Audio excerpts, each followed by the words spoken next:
6:15 this morning on the Morning Drive. Nice to have you with us this morning on Lubbock Sports Station, Double T 97.3 and Double T 97.3.com. Take your thoughts, comments on the Yates Flooring Center chat line. Go to the Double T 97.3 mobile app. It's presented by Happy State Bank. Benchmark Hotline is open as well. Our friend Double T Stat Guy gives us the official word on the team rushes. You had it right, Jamie. Team rushes are kneel downs at end of game and bad snaps. So, good job. 2 for 2, man. Yeah, 2 for 2. You can go home now. Really? Really? No, wait, we get two things right, we can go home? That's right, yeah. Well, you and I will be here all day, okay? I might take me all day to get two things right, but if that's the goal, Yeah. we're going to change how we do some things around here. He also says a spiked ball to stop the clock is a team pass attempt, and a blocked punt is a team punt. Wow. There you go. It's nice to have. He makes us smarter. A blocked punt is a team punt. Yeah. Okay. Okay. All right. All right. Some things here from the Yates Flooring Center chat line. It's not just the interceptions. Smith is missing wide open throws, and still we stick with him, claiming let him work through it. We shouldn't be surprised, though.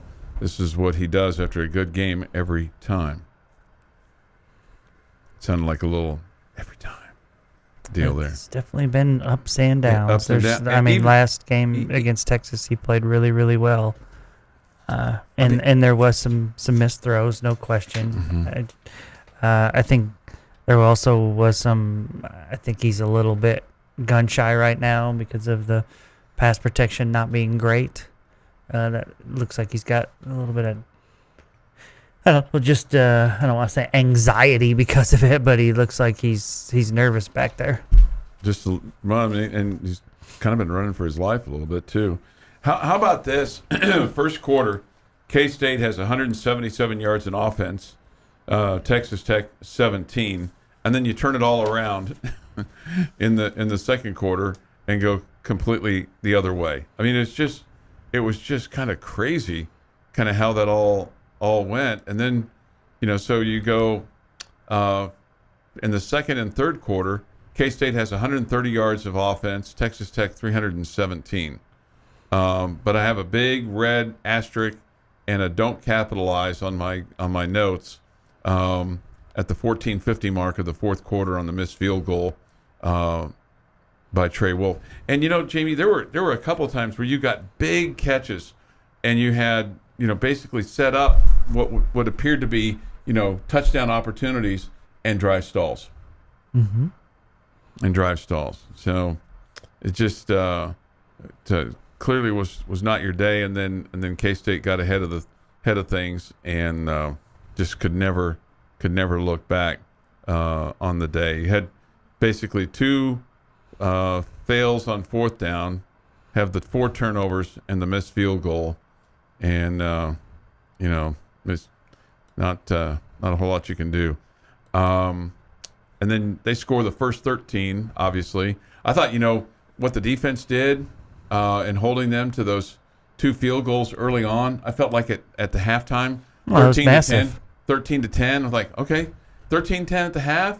You feeling like, okay, didn't really play that great. Defense played really good. You got a shot at this thing if you can get your offense turned around in the third quarter, and you did. But then after it was 20-20, you get outscored 17-8 down the stretch. Mm-hmm. Yeah, just couldn't continue to move the ball, couldn't continue to get stops. It all just kind of stopped there after the missed field goal. Yeah. Somebody says this, and I'm just going to read what they're saying. We better hope Smith is our dude because the other 2 will not be here next year. I don't know about that. I mean, Tyler Shuck's technically got another year. I mean, if he can come in and who knows at this point what that will do for his NFL stock, if he's able to come back, and if he unseats Smith as the starter and has a good rest of the year, then maybe that's the case. But he could come back and play another year. Baron Morton, I don't know. I have no clue. Yeah, I've never met the young man, so I have no idea I don't what know. his plans are, what his thought is.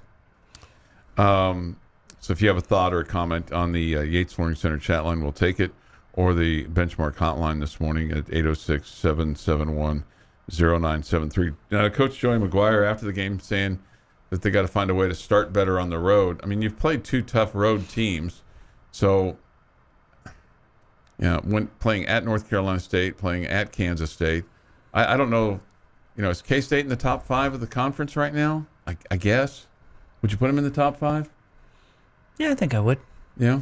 Yeah. I mean, I don't know. This conference is everybody's so close. I just don't think there's a huge separation for anybody. I mean, I think Oklahoma State's the best team. Mm-hmm.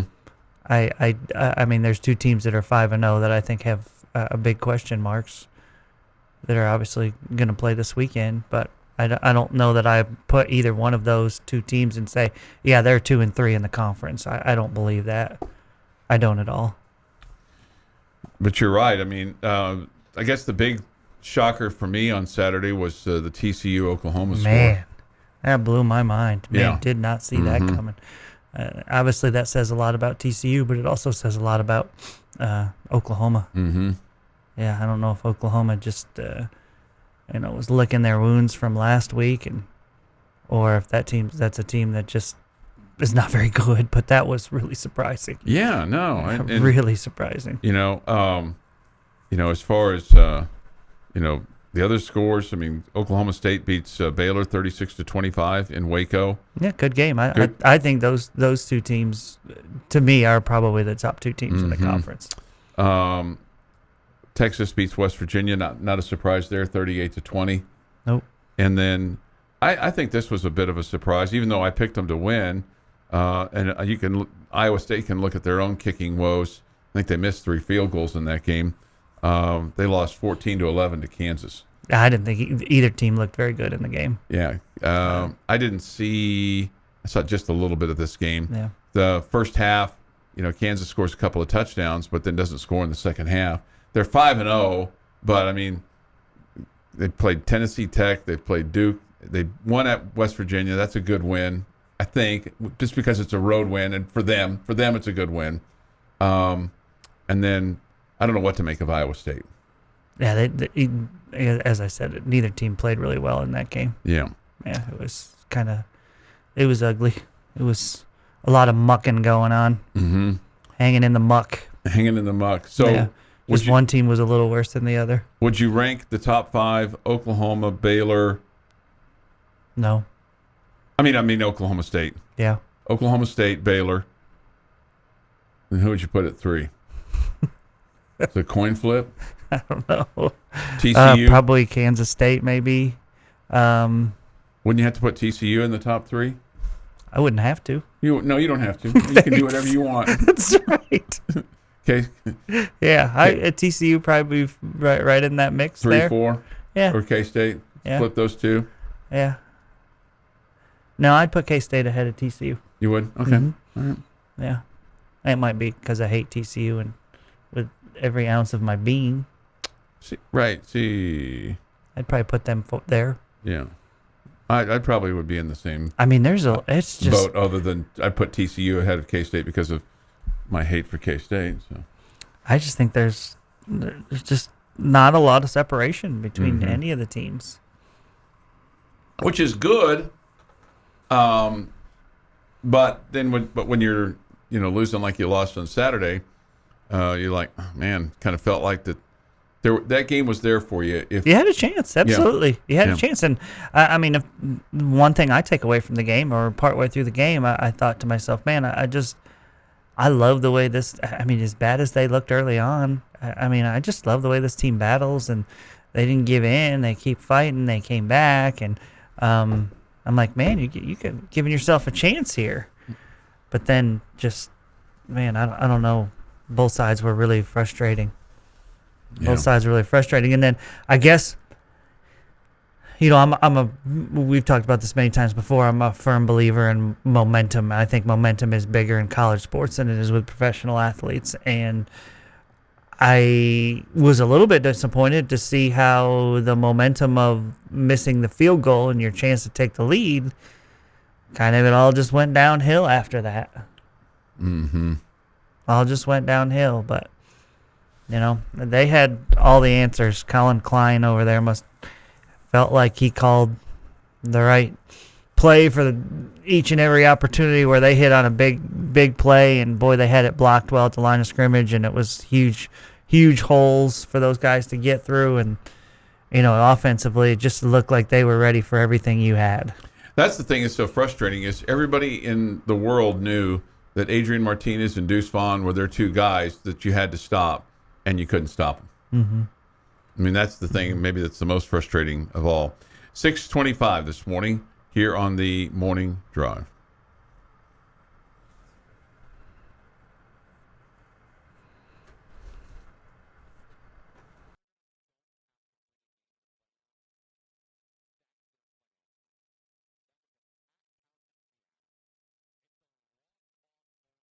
Join the conversation now on the Yates Flooring Center chat line at WT973.com or the WT973 mobile app. Coming up at 7, we'll continue our Red Raider football discussion. Tech losing to Kansas State on Saturday morning/afternoon. They'll take on Oklahoma State on Saturday. 6:45 this day in sports history. Passing on Chuck's rules for life. It's the Morning Drive on WT973 and WT973.com. Hey, good morning. 6:30 and some change here this morning on the Morning Drive. Nice to have you with us. Jamie, there were some good performances on Saturday individually. The two Lubbock kids were the recipients of your touchdowns, Nehemiah Martinez and Xavier White. Both, I thought Xavier had maybe his best game as a Red Raider. No doubt.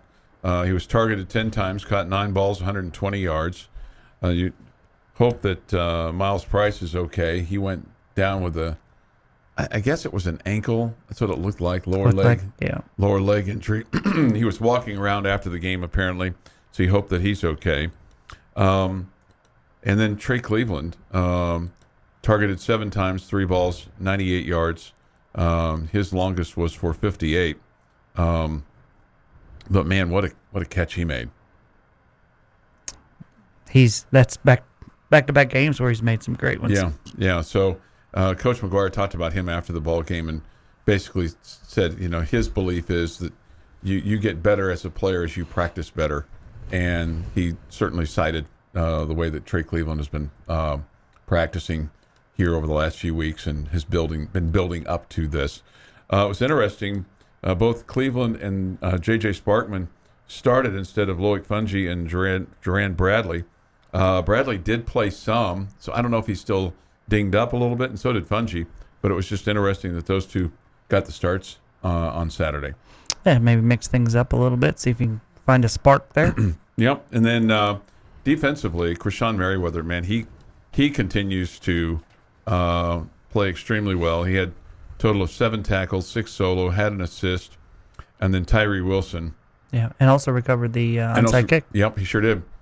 4 solos for Tyree, couple assists, 6 total, and had 2 for loss and had 2 sacks. So that's where the 2 tackles for losses come in to play. So, there's good individual performances. Obviously, you need to put that together for for the full 60 minutes, but that just wasn't the case. We had a comment on the Yates Flooring Center chat line about the interception at the end of the game where the referee whistled. You could clearly hear it. Yeah, there's definitely a whistle coming from somewhere.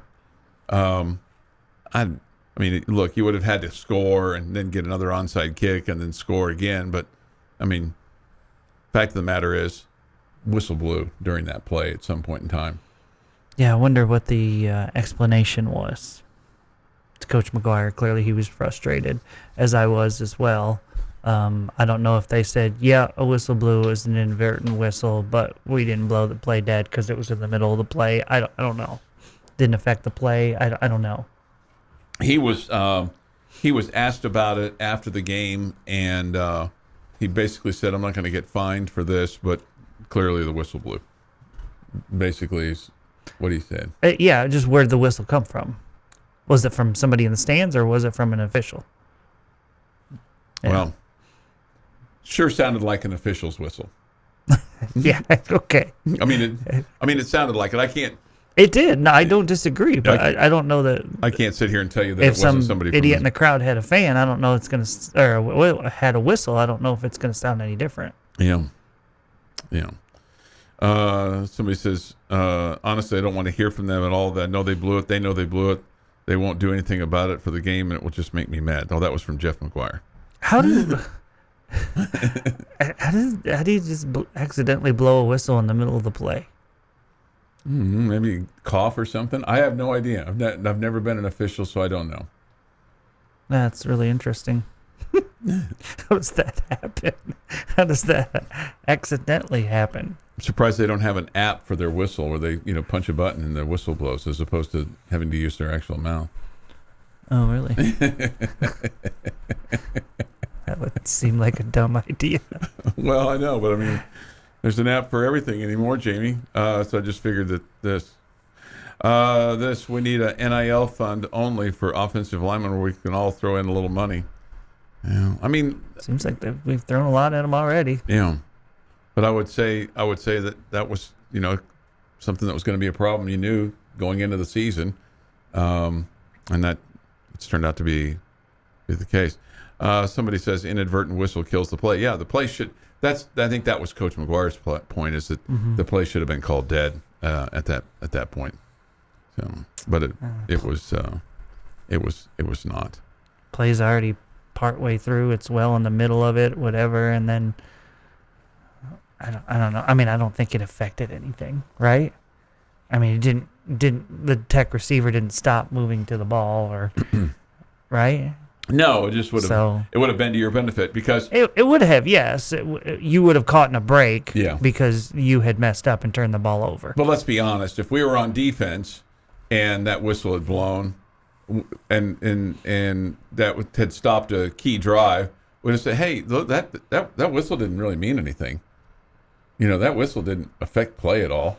And that's the point I just made. No, I agree with you. Didn't change the play. So my point is that's why I wasn't up in arms over it. I kind of thought that they would blow it dead and they would come back to being Tech's ball and the play didn't happen, but it didn't. That's not what happened. I got to tell you, I did think about you. Not that I think about you often during the weekend or during games, but I did think about you right before half when they called for a fair catch. The Red Raiders did. This is drive number 6. This is right after K-State has been sacked and is forced to punt. This is, at this point in time, Tech's down 13-7. So fair catch, and then there's a 10-yard penalty called for holding on the fair catch. The old hidden yards, Jamie, moves the ball back from the 40 to the 30. It didn't affect you because you were able to get a big catch by Trey Cleveland for 20 yards, and then there was a late hit on a run by Donovan. That was the biggest play of that drive. No question. Yeah. No question. Man, what a silly penalty. And then they went to Miles Price to the 33, and then there was a 51-yard field goal to make it 13-10. But I did think about you. I'm like, oh, there's those hidden yards Jamie's been talking about right there, right there in front of you. It's a situation where you definitely don't want one. No. Like I said, the other thing that just bothered me was every time you got a big pass play, you weren't able to capitalize on it. Particularly, when you tied up the game at 13, it had a big pass to Trey Cleveland. Then Miles Price hurts his left knee, and then there's a big catch by J.J. Sparkman. But then 2 incomplete balls in the end zone, and that didn't really look like you even had a chance to catch those balls. And then you kicked the field goal with 7:14 to go in the third to make it 13-13. Just really, those were kind of curious plays right there. And then right after that play, on first down, Deuce Vaughn goes 69 yards to the Tech 8. And then they go up just seconds later, 20-13. Yeah. Your defense was great early on. No, I say great. Obviously, they give up the 2-play drive to start the game, but then they start making plays, forcing field goals when your offense puts them in a bad spot again. And made some plays there, and then your offense gets going, and your offense gets you back into the game, and then it felt like then the defense would kind of have a lull, and so it was just one of those games where you just couldn't put it all together. But I was proud and happy and thrilled with the way you fought back, and because it looked like you were about to get blown out, and they fought back and gave themselves a chance, and you get it tied, and here we go. Let's take the lead here and let's roll. And I just think that kind of the wind went out of the sails after the missed field goal. Yeah. Somebody says this: it's okay to beat the Longhorns last week. Okay, it's sarcasm. Well, if I was taking one over the other, I would have much preferred the Longhorn. Right. Yeah. Yeah. Now, in my season prediction before the season started, I had those 2 wins flip-flopped. Yeah. Had winning at K-State and losing to Texas. Okay. Yeah, before the season started. Yeah. I didn't think heading into last week you were going to win at K-State. Right. It should have been dead because of the poor spot. Yeah, I mean, the ball was spotted poorly. Should have been closer to the 26 as opposed to the 29. They weren't even close. Yeah. The frustrating part about that is, Donovan makes a good throw. That's a touchdown. I know you caught the long ball, but you want to talk about missed opportunities? Make a better throw. Lead your receiver. It should have been a touchdown. 6:40 this morning here on the morning drive. Mark says this: good morning. Well, at least something came out of the good of the weekend.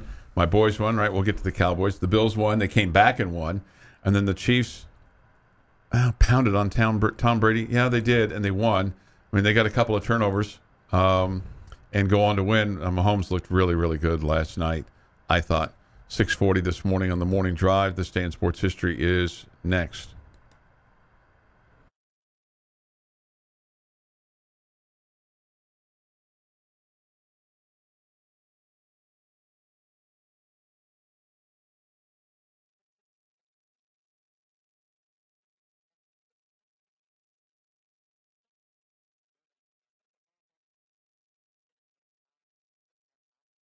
Dew and sports. More coffee and dew than sports, but it's there for sure. The Morning Drive on Double T 97.3. 7:15 this morning on the morning drive. Nice to have you with us with Jamie Lent and Jeff McGuire. I'm Chuck Hines. We come to you this morning to speak sports and life in general. That's kind of what we do. Kind of just kick it around a little bit. Yates Flooring Center chat line is open. Go to the Double T 97.3 mobile app presented by Happy State Bank. Benchmark hotline is open as well. There's a pasture behind my house, and the previous owner had 3 Longhorns on it. I don't think it's my friend. I started throwing my grass clippings over the fence to them. It wasn't long before they would hear the mower and be waiting at the fence for the clippings. The new dinner was coming. Owners sold the property and moved the Longhorns. It's the only Longhorns I'll ever miss. Okay. Carnies are salesmen. You ever come home from the fair with anything other than a sunburn and $43 stuffed animal? Okay. Section of land is 640 acres, 1 acre, approximately 1 football field. Okay. Thank you. I'm sorry. This is the sports talk show about the Red Raiders. It is. Hey, let me ask you this, Jamie. If you had and you don't because you're going to be on the air today. But what's a question that you would have for Coach McGuire today? Or if you have one, you want to weigh in on the Yates Flooring Center chat line. If you have something that's just really either bugging you or in the back of your mind, you're like, what's something that you would like him to answer?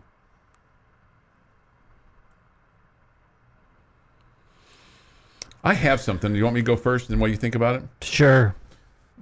The one thing that I'm curious about, and I'm curious about how the game plan is constructed. Because he talked about how they need to get off to a better start, and he said in his post-game press conference that he thought that they should have run the ball more early.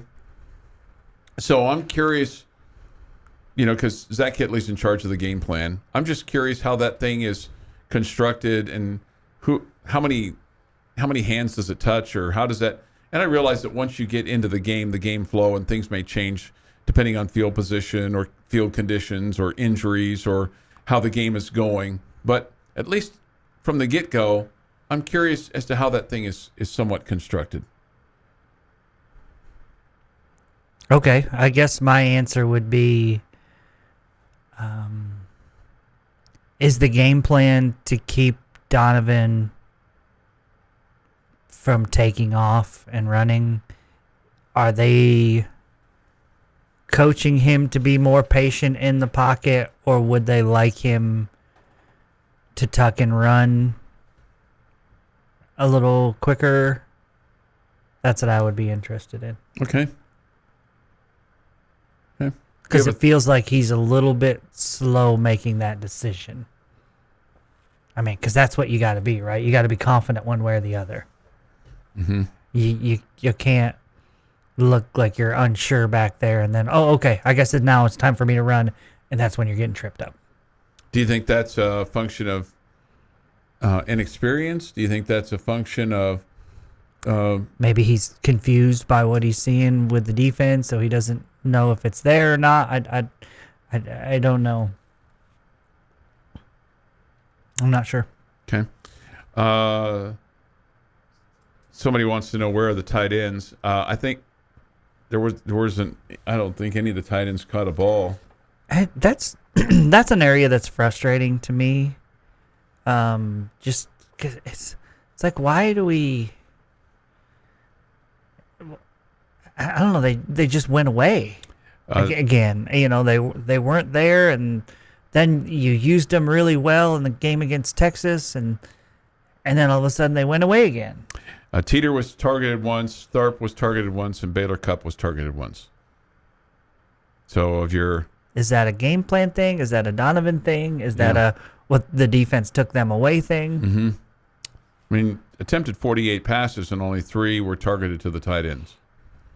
Donovan went 38 of 48, 2 interceptions, 359 yards, 2 touchdowns, and was sacked 6 times. Mm-hmm. Okay.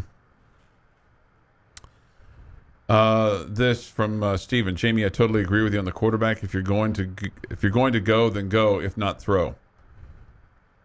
Okay. This from Josh S. Because we've got another Josh too that likes to weigh in. He said, I came out feeling good about the game. It kind of went how I thought it would. I didn't see a typical Tech game. Lost to a better team, and the defense played as good as we could, I believe. How do you feel about that statement?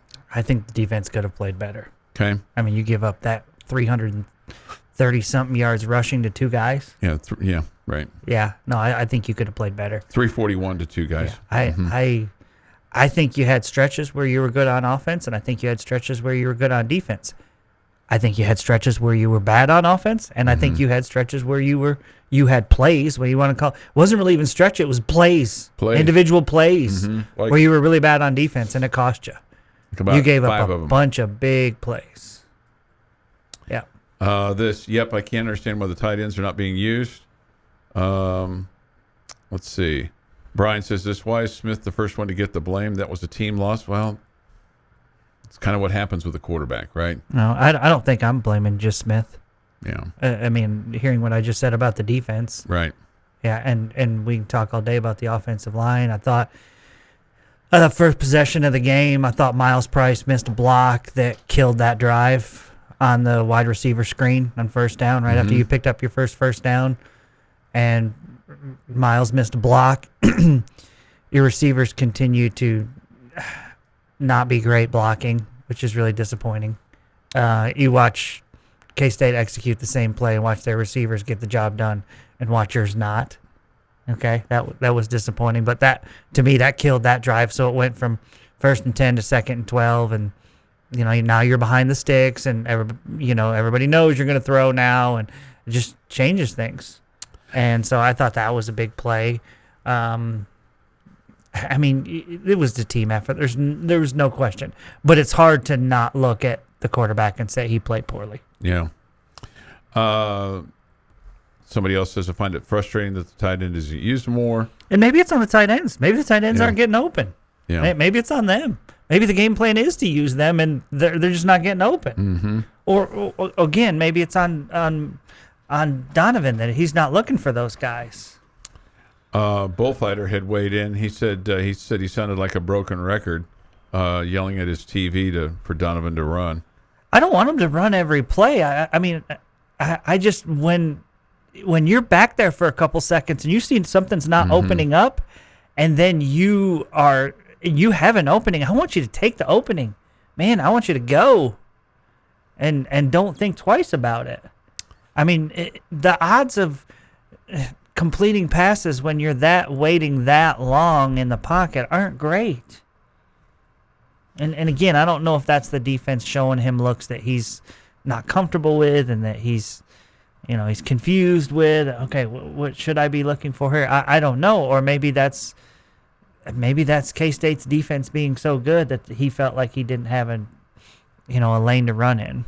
All right, back-to-back texts from different people, essentially the same thing.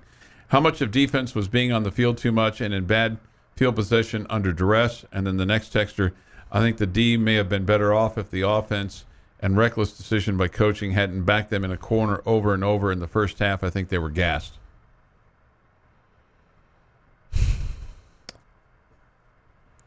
That's not to say that I don't think they get tired from being out there, but I don't think that's what it was. Yeah, I would agree with you on that.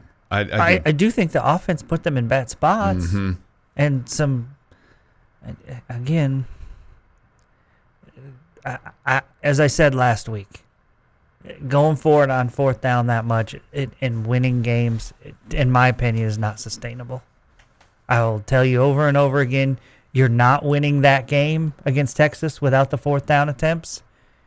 And I will tell you, you didn't lose this week because of the fourth down attempt. I mean, if anybody should have been gassed, it's the K-State defense. They only run. I mean, K-State only ran 58 plays. Tech ran 82. Yeah, I don't know about them being gassed. I don't think they would tell you that. Yeah. I mean, if you look on some of those plays, you can see Merriweather, on some of the big plays by Martinez, Merriweather would pick a hole and it'd be the wrong hole.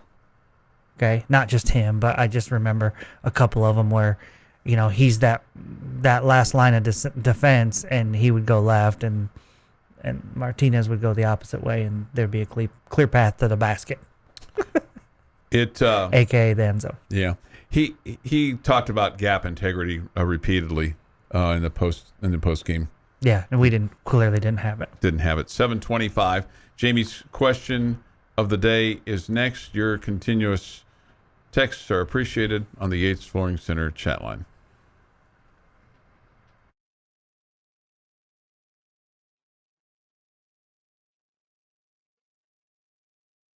Have your opinion heard now on the Yates Flooring Center chat line at doublet973.com or the Double T 97.3 mobile app. Coming up at 8, I do want to get to the Cowboys a little bit in time. They won yesterday over the Washington Commanders. Cowboys are back in action this week against the LA Rams. At 7:45, the boom, boom, boom. And next, Jamie's question of the day. Jamie's question of the day on Double T 97.3 is presented by Bizarre Solutions. Call them today for a free cybersecurity audit. All right, what you got? All right, my question for you today, Red Raider football. We'll look back at Saturday's game against Kansas State. If you could change or take away one play in the game on Saturday, which one would it be? Okay. Let me get to my copious notes here. Missed field goal. That took all the air out of your sails. You had an offense that you felt like you were about to get things turned around. You'd had a chance to take the lead there. You'd have gotten points off of a huge play that could have sparked you going forward. And then you turn around and they get the ball immediately and then drive it down your throats in one play. Missed field goal. I mean, that's the obvious one, right? I wanted to look back just for a second to see if there was. Okay, so on third down, let's see. Let me get back to I want to get to that series because I don't disagree with Jeff. That seemed to be the play of the game where it's kind of turned around the other way. But I would also tell you those times where like you got a field goal and then right away gave up 69 yards. You did that twice. You did that twice. Okay, so you have the big play to Trey Cleveland that sets up that drive. Well, all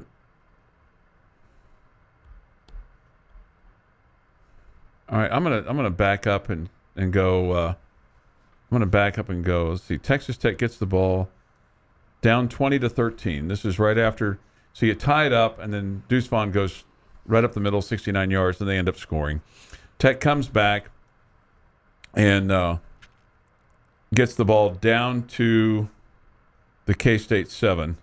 Then there's a false start, and then there's a pass to the 12. Oh, we get the touchdown there to tie it up. Okay, so I'll go with the field goal too. That's an easy. I'll agree with Jeff. That just seemed to be the play of the game. Sorry. Okay, I'm going to go back a little bit earlier, a.k.a. the first play from scrimmage. I cannot stand electrifying the crowd, getting them all the confidence in the world, and feeling like you're playing from behind from the get-go. Yeah. Okay? That's a good answer. You give up the long run on the first play to Martinez, and all of a sudden it's like, yep, we got this. The crowd's excited. K-State's having fun. And the other sideline's like, oh, man. Okay? Yeah. So 2 games in a row on the road, NC State and Kansas State, the only 2 you've played on the road, defensively have looked horrible right off the get-go. Right off the get-go, giving them every opportunity to electrify the crowd and get them into it and get it to be a festive, fun atmosphere and give them all the confidence. Now, NC State, you had a chance on offense first and you didn't get it done. But this time it was just straight up your defense. I mean, you mentioned it earlier. You said Coach McGuire said they got to find a way to get off to a better start on the road.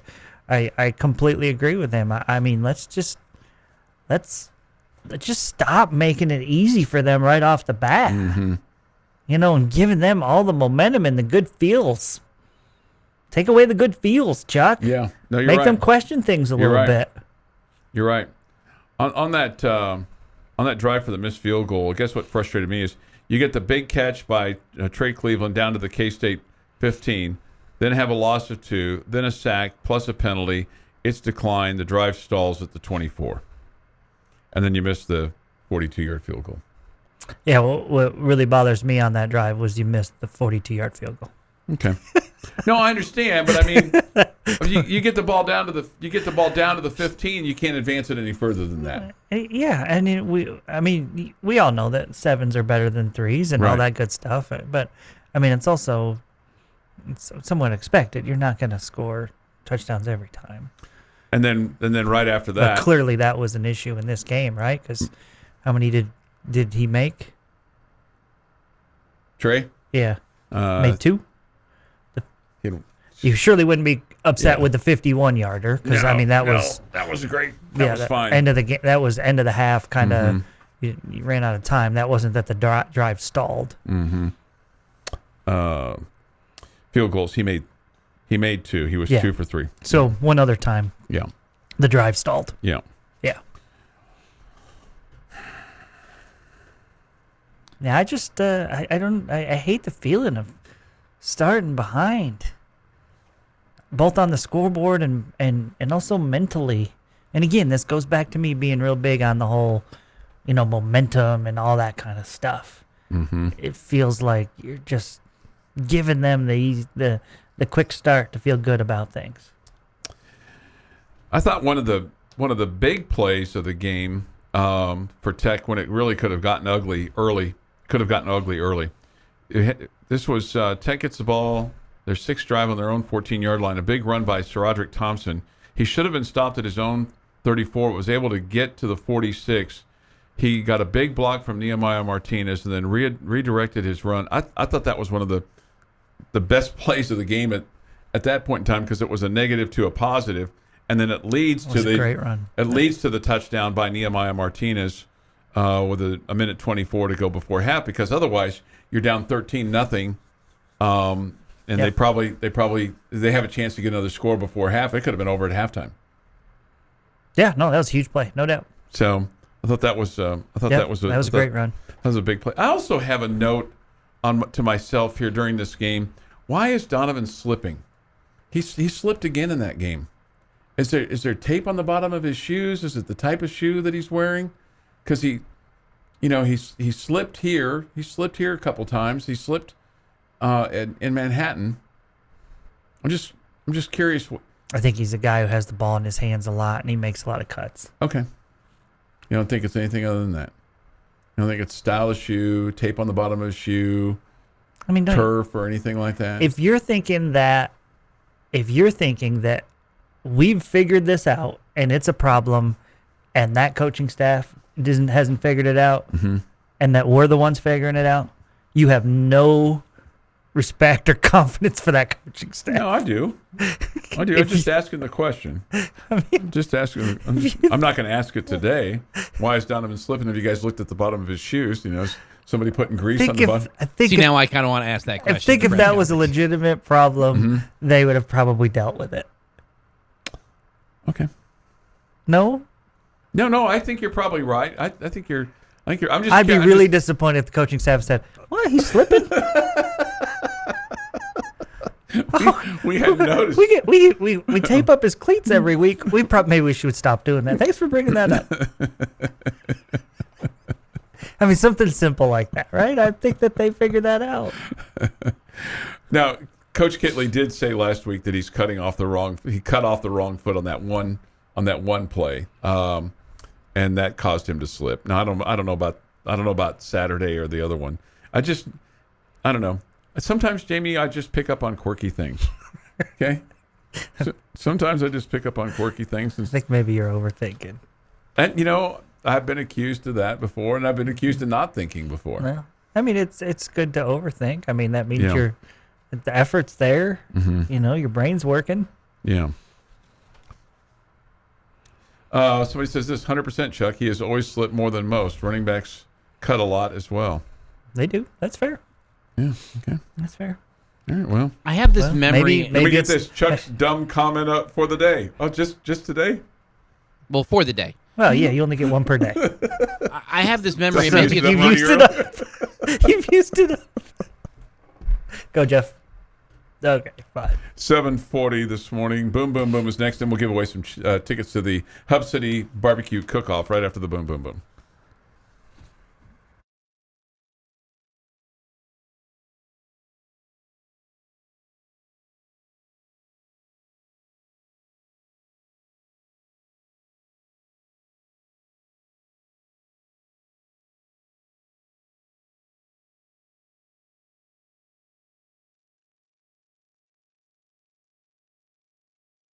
This is the Morning Drive on Double T 97.3 and Fox 34 News Now.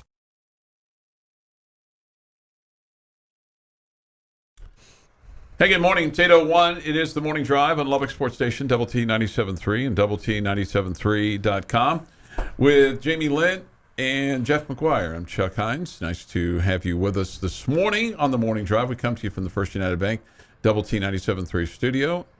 The Benchmark hotline is open, 806-771-0973. Coach McGuire wants his team to start better on the road. Do you think you as our boss, plus our big boss on highest, think he would like us to start our show better, get off to a better start, like on a Monday?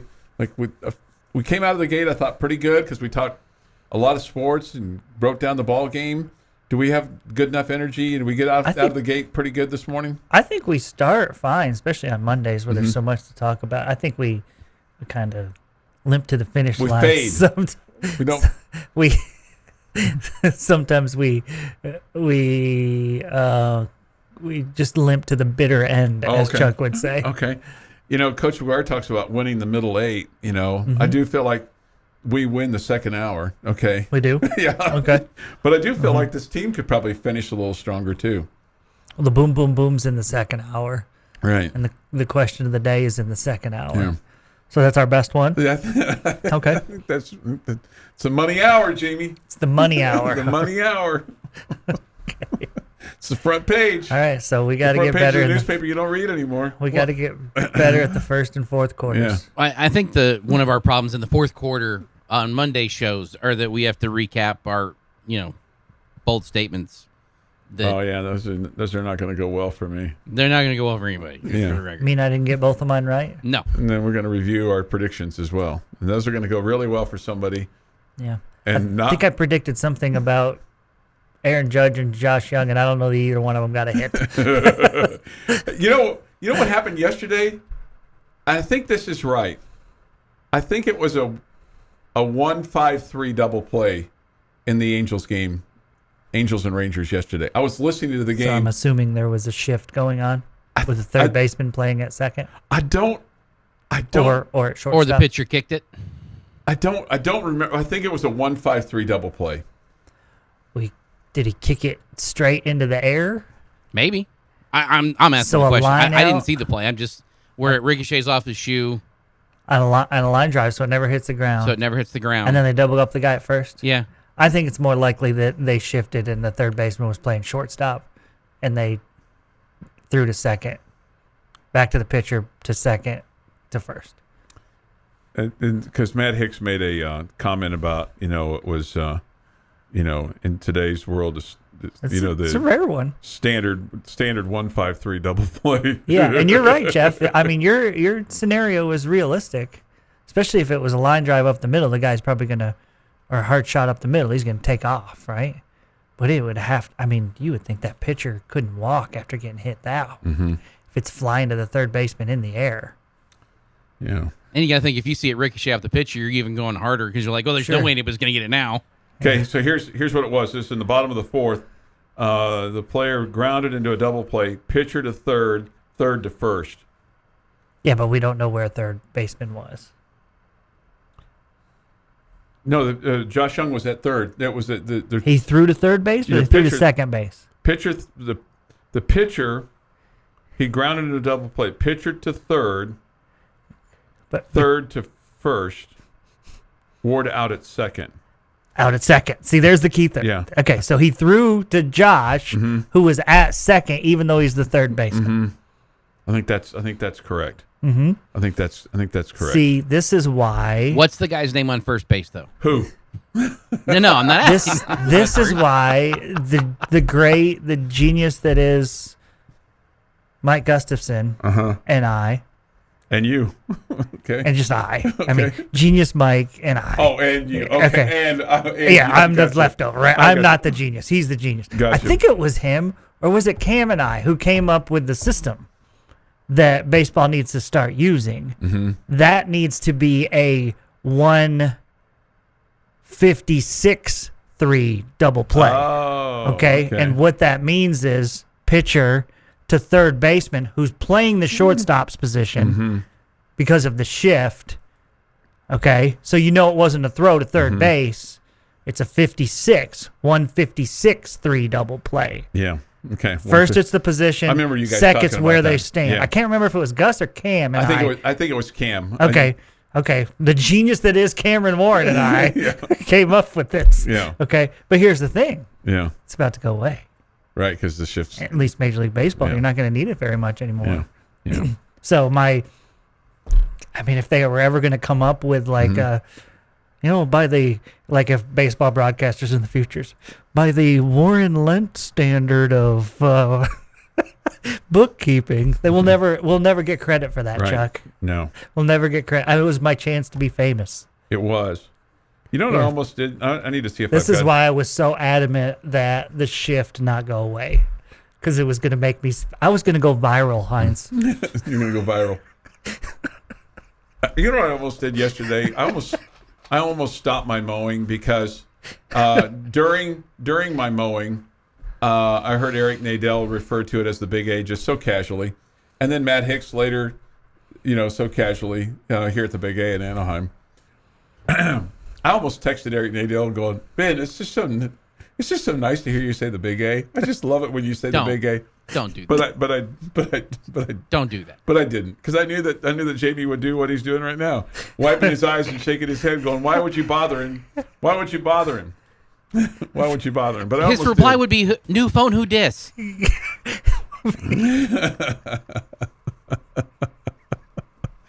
I did, but I would have said Chuck and Lubbock, you know.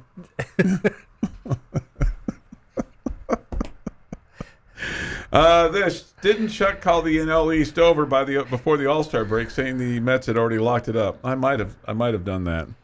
Said that the defending champions weren't that good. Right. If I remember correctly. Yeah, right. Why would they do that? now they're two back of the defending champions. Looks like Hotland is going to win, right? This from the Yates Flooring Center chat line. Let's stop picking on Chuck's pronunciations. What this show needs is some more love. Thought that was really good. That's pretty funny. That's pretty funny. Pronunciations. Yeah. Did you even realize that he was spelling that wrong for you on purpose? I thought it was more the s'mores. Okay. But the pronunciations? Pronunciations. How about the pronunciations? Pronunciations. Oh, yeah, pronunciations. Right. You got to pronunciation. See, I feel like it's a competition. He can't make it up. I can't make that up. He can't. Cannot make that up. That was funny. You know, and I'm not even trying. Mm-hmm. Jamie, why would you let those two Jayhawks end our week of radio with those two paired on Tech Talk? We were the last two left. I told the guys before the season started, if your team got to 4-0, you could host a show together. We could host. Okay, I was just following through on the bet. Yeah, right. Oh goodness. 8:10 this morning here on the morning drive. We'll give away. Did you give away those tickets? Do we have somebody take those tickets? Yes, Brenda got those tickets. Who did? Brenda. Brenda. Oh, nice, Oh. Brenda. Have fun, Brenda. All right, let's give away a couple more. 806-771-0973. We'll give a couple more away here this morning. Is Got a number in mind for a caller? yeah, let's do caller number 2. Okay. Okay. Hub City Barbecue. It's Thursday at the South Plains Fairgrounds. They'll have the carnies out of the way by Thursday. Have all the mess cleaned up so they can make another mess. Hey, that's good, right? The gates open at 5. There's plenty of barbecue, cold beers, and probably some soft drinks too. So looking forward to seeing you, shaking your hand on Thursday at the Hub City Barbecue. That's got barbecue on it. That's got barbecue on it.